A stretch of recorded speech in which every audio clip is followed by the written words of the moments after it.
Hello, everyone. Welcome back. Today, we're going to talk about the transformations of functions rules. Now, I think this is a really difficult topic for a lot of people to grasp, but the good news about it is that the way we transform functions, it works the same way no matter what the function is. So, whether it's one of the four main parent functions that we're learning this unit, so quadratic, um, what else?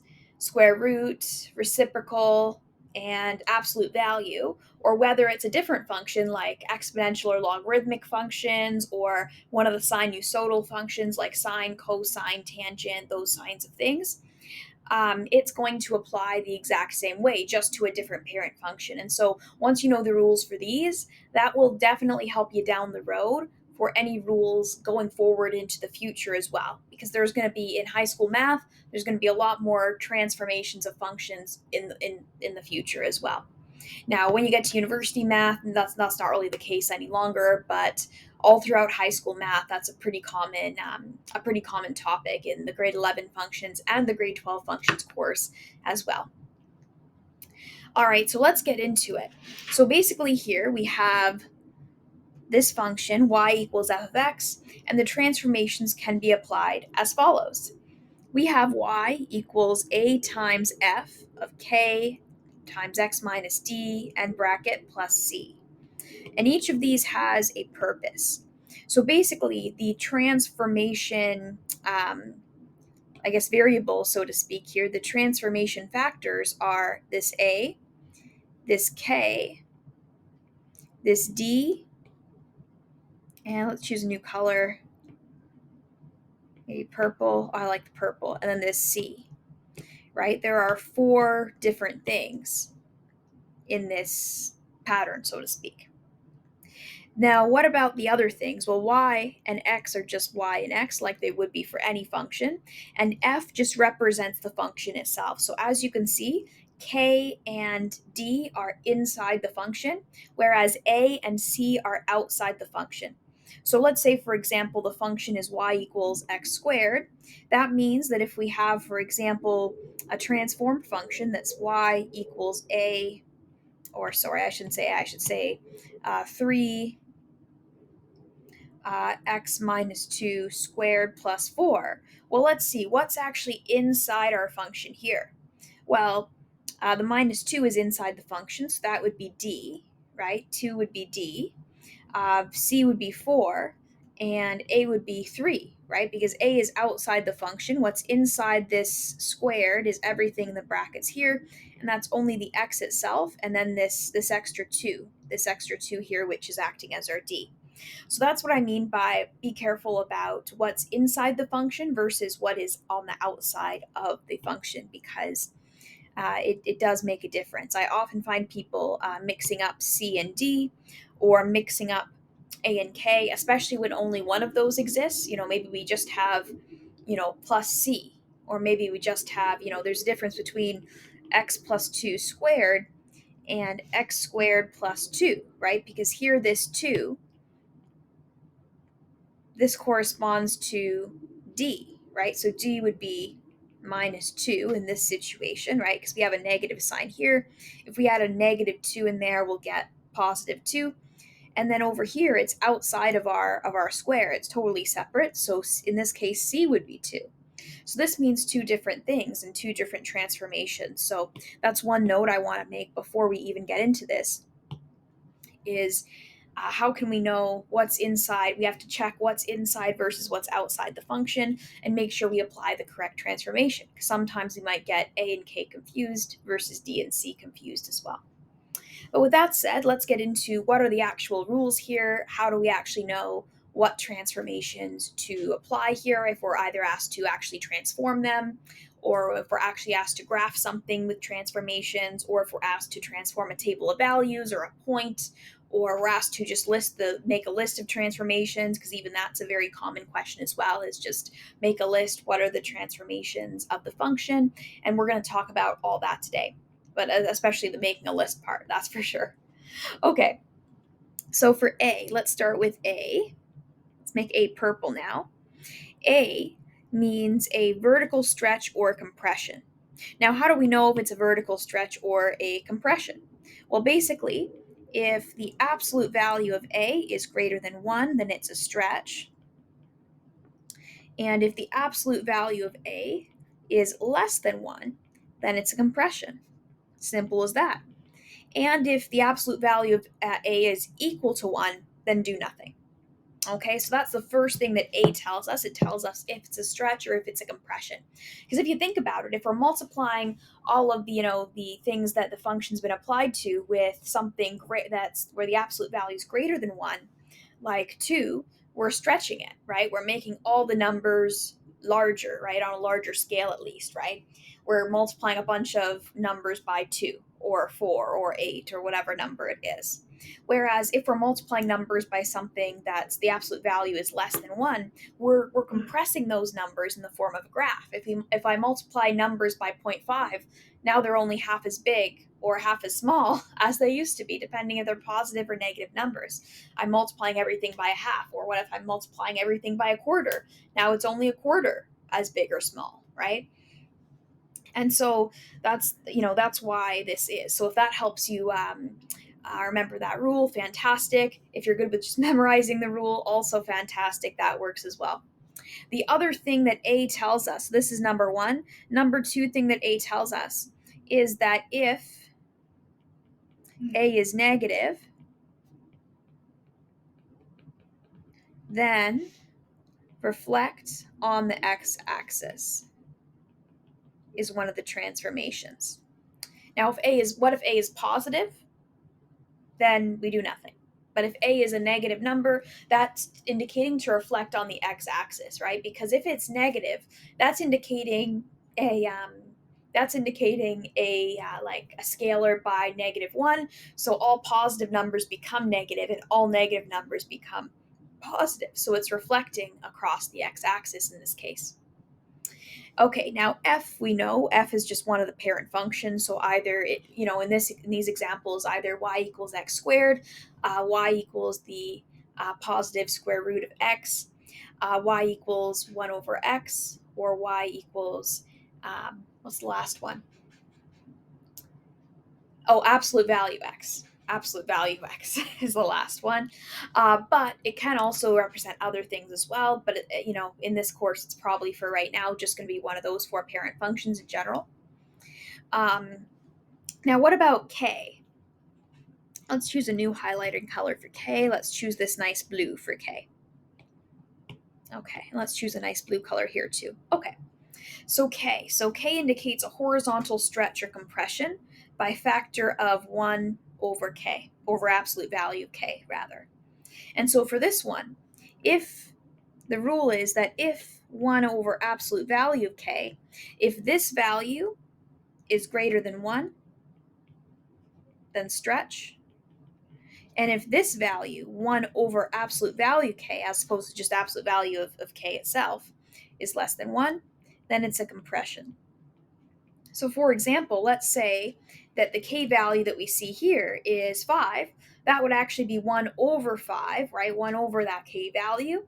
So we would be evaluating whether 1/5 is less than 1 or greater than 1. And of course, that's less than 1. So that would actually be a compression. Or what if we had the k value is equal to 1/3? Well, 1 over 1/3 is actually 3. And so 3 is greater than 1. So that actually gives us a stretch. So it's always the opposite of what we would think. So it fools us. But what isn't the opposite of what we think is we still have our regular reflection in the y-axis if k is less than 0. So similar to the other rule we just did, that if k is negative, there's not a lot of space here, but I'll write it small here. If k is negative, then reflect in the y-axis. And we're doing that for similar reasons to why if A is negative, we reflect across the x-axis. It's similar reasoning there as well. If k is negative, reflect in the y-axis. Okay. The next one is horizontal translation left or right, and also vertical translation up or down. So let's find some new colors. Let's do this nice green for D.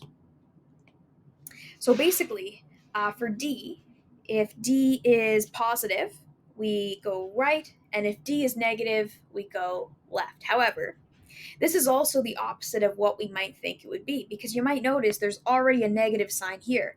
So if you see, for example, y equals x minus 3 squared, well, this negative sign, this is already part of our equation. So this 3 is actually a positive 3, so we're actually going right here. We go right 3, right? Or let's say we have this, y equals x plus 3 squared. Well, actually, it should be a negative here. And so the only way to get plus 3 is to have negative 3 be the d value, right? If we have negative 3, that makes x plus 3. And so for that reason, this is actually left 3. Left 3. And so this is also a situation where it's the exact opposite of what we would assume it is, which is, which is pretty interesting. So yeah, so basically, horizontal translation, right or left, depending what D is. And then this next one is pretty straightforward. Vertical translation, up or down. So for example, let's say we have, y equals some stuff, da da da, with the function, and then plus 5, then we go up 5. Let's say y equals some stuff, minus 3, this is down 3. So this part's pretty straightforward. It's exactly what we would think it would be. No tricks, nothing, and it's pretty good to go. Plus is up and minus is down, because essentially we're taking everything else we're doing, and then very last we're taking that number and we're subtracting 5 from all the values, or we're adding 3 to all the values, or whatever we're doing for C.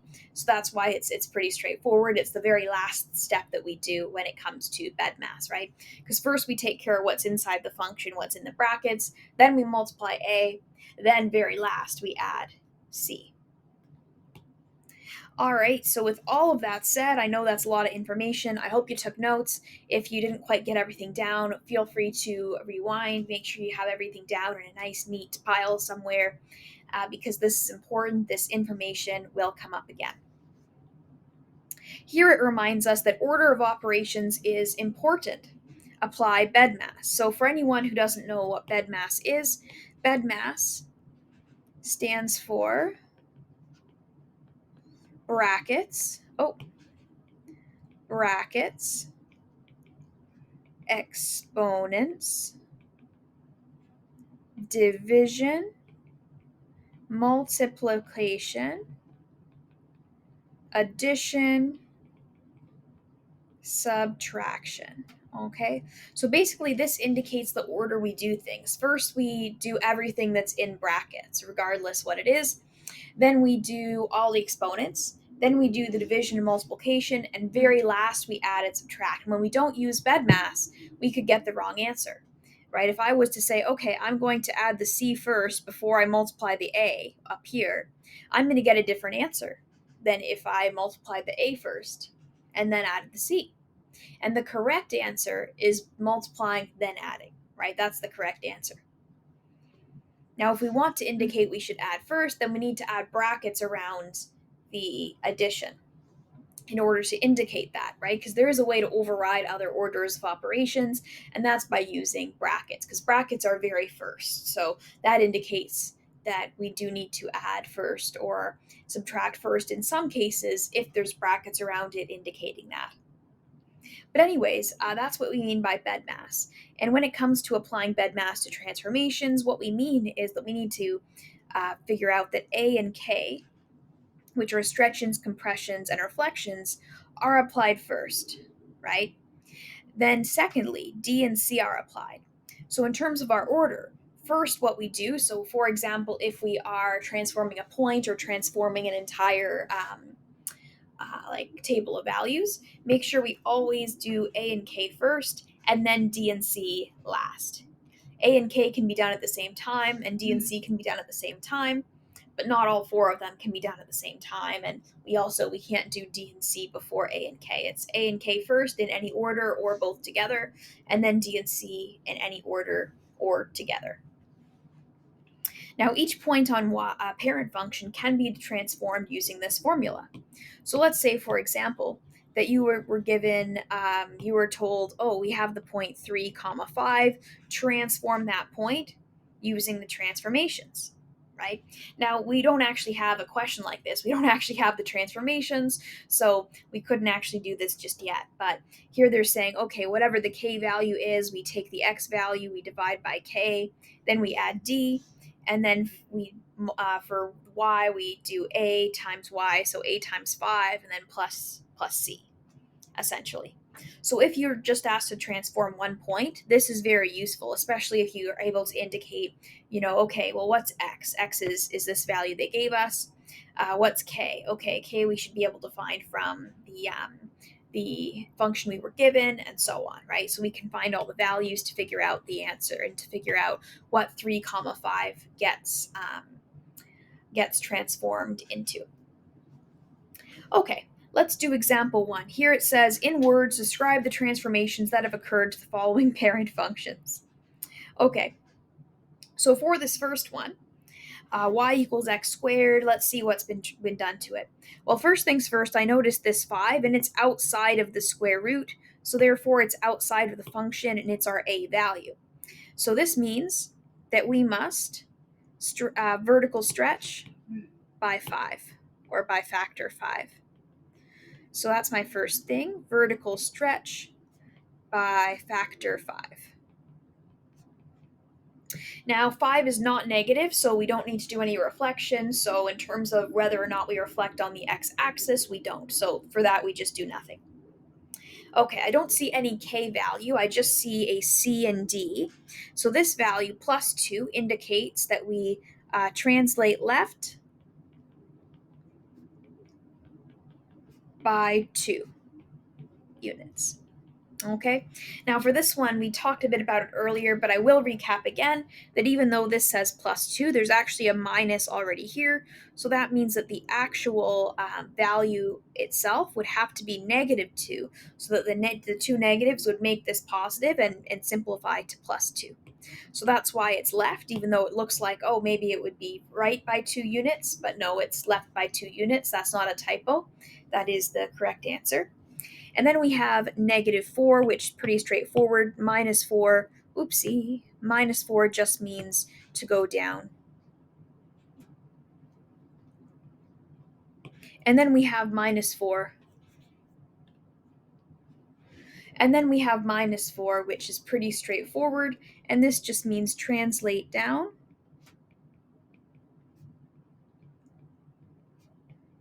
by 4 units. Awesome. Okay, the next one says y equals to the absolute value of x is transformed to y equals negative absolute value bars to x minus 5 absolute value bars. Okay, so first things first, this negative is outside of our absolute value bars, so it's outside of the function. So that means that we would do a reflection. We would reflect in the x-axis. Now, it doesn't have an actual value other than 1, so therefore we don't have to do any stretch or compression vertically. Now, we do have this 2, which means we do a horizontal compression.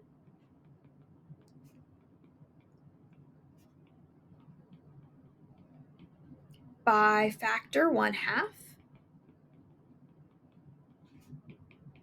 right? Factor 1/2 because it's 1 over absolute value of k. So k is 2, 1 over absolute value of 2 is 1/2. So that's why a half rather than 2 itself. And then we have minus 5 right here, which remember the minus is part of the original equation. So it's really just plus 5. So therefore, we are going to translate right by 5 units. Okay. All right, and we have one more, and then there will be a part 2 to this session about transformation of functions. It's just that this is a longer topic, so it is going to take 2 different videos to do, but there will be a part 2 of this, which will be our next lesson, lesson 3 of the unit. But before we do that, let's get into this last one. I encourage you to pause the video, give this last one a try if you feel up to it, and then come back and see if you got it right.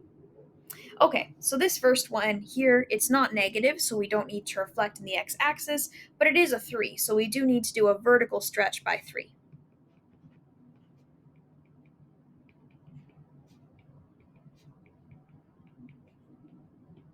Good.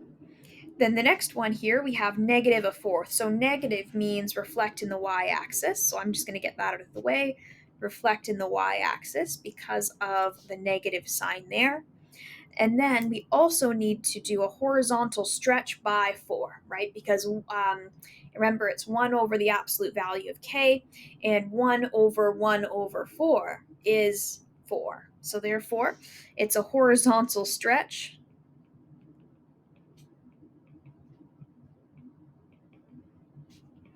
by factor 4.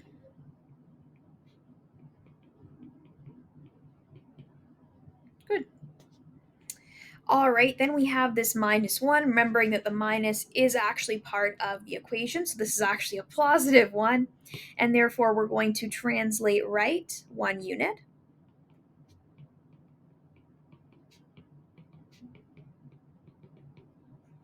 And then we have this plus 6, which just means to translate up